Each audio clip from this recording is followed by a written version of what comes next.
Thanks for joining us. I'm Mitchell Ringos. Well, a highway crash near Dryden has claimed 2 lives. Provincial police said the 3-vehicle crash happened on Highway 17 east of the city just before 11 a.m. yesterday. 4 occupants of one of the vehicles were taken to hospital with 2 pronounced dead. A section of the highway was closed for several hours but fully reopened this morning. The OPP's Northwest Region Traffic Incident Management Team is involved in the ongoing investigation. Anyone with information is asked to contact police or Crime Stoppers. Thunder Bay City Council approved the downtown Fort William Renewal plan this week, which has business owners in the area excited for what the future holds. The plan pushes for more aggressive development in the South Core and sets the stage for the area's revitalization after Victoriaville is demolished. It suggests a number of ways to improve the area, all aimed at making for a better experience for both pedestrians and businesses. Members of the Fort William BIA were at City Hall for the approval, speaking about their excitement surrounding the plan. They were joined by community planner Jeff Palmer, who says the next steps include consultation to ensure everyone involved has the same priorities. We need to get some buy-in, some approval on what the key big moves are that we're all we're working towards the same thing. And now we're going to talk with all the different stakeholders, all the community partners about how we get there. What are the different groups and how they can bring the different resources to the table and how we can all work together, pulling in the same direction towards the same goal. Some of the short-term ideas in the plan include giving the area better lighting with more security. MPP Saul Mamakwa is questioning the Ford government about an Ontario Ombudsman report into the case of a 13-year-old girl from a Kenora area First Nation. She went missing 7 times in 2020 while she was supposed to be under the supervision of a Southern Ontario foster care agency. She eventually returned to the foster home herself after suffering a number of serious harms. The Ombudsman has set out 23 recommendations for Anishinaabe Abenogi Family Services, which is based in Kenora. Last week, the Ombudsman released a report on the failure of 3 care agencies to ensure the safety of First Nations girl who repeatedly went missing and when she was supposed to be receiving supervised services. This young woman should not have been harmed while under this care. What has this minister done to hold these child welfare agencies accountable for all the evidence that tells us they're not doing their jobs?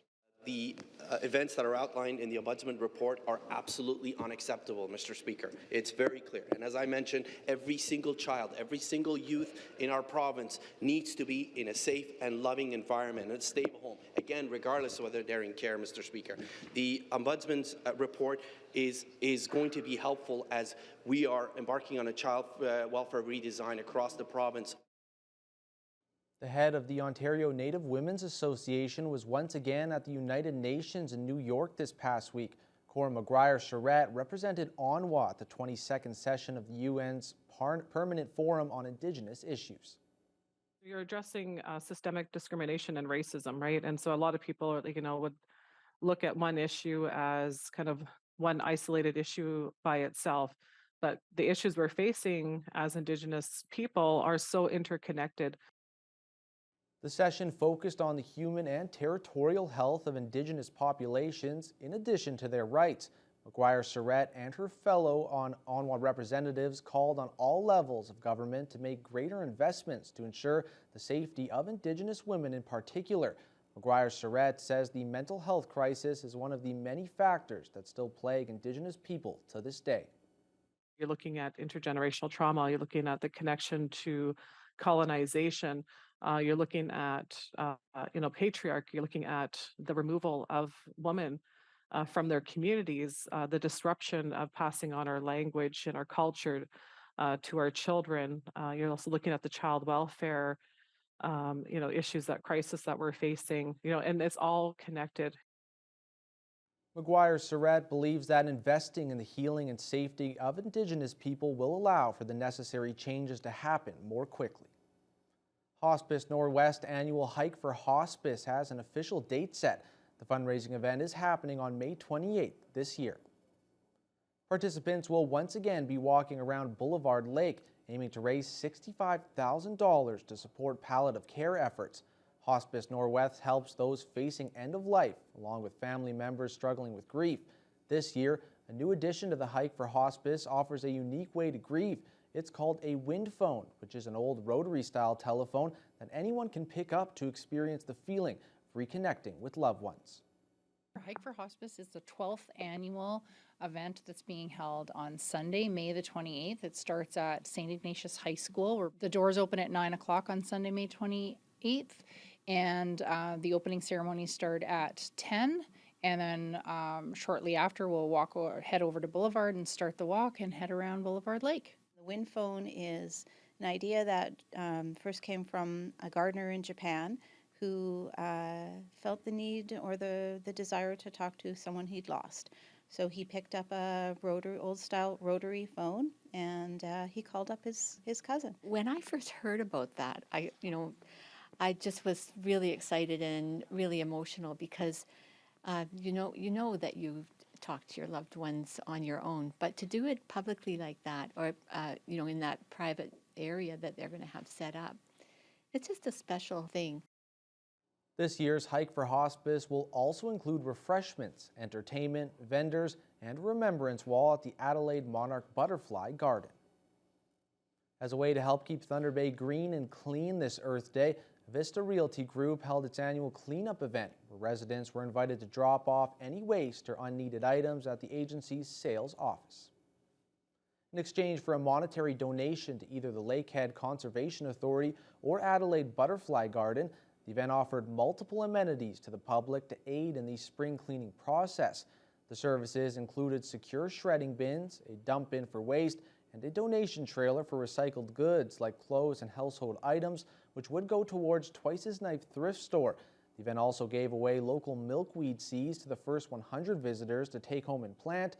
This is the second year the agency has held an Earth Day event, and Office Administrator Emily Tenhave says they're hoping to keep hosting the event for years to come. It was such a success last year that we wanted to give the public the opportunity again to purge their homes and shred their documents that they need securely done and dump any waste or debris that they have. We've got the Twice as Nice donation bin to bring any household goods and clothing to repurpose throughout the community. We just really want to give people the chance to clean out their homes again and get ready for spring. There are some northern connections popping up in fast food campaigns these days. One is actor Rob Wills, who now lives in Sudbury and plays Colonel Sanders in a new KFC commercial. Sergio Rangio has more.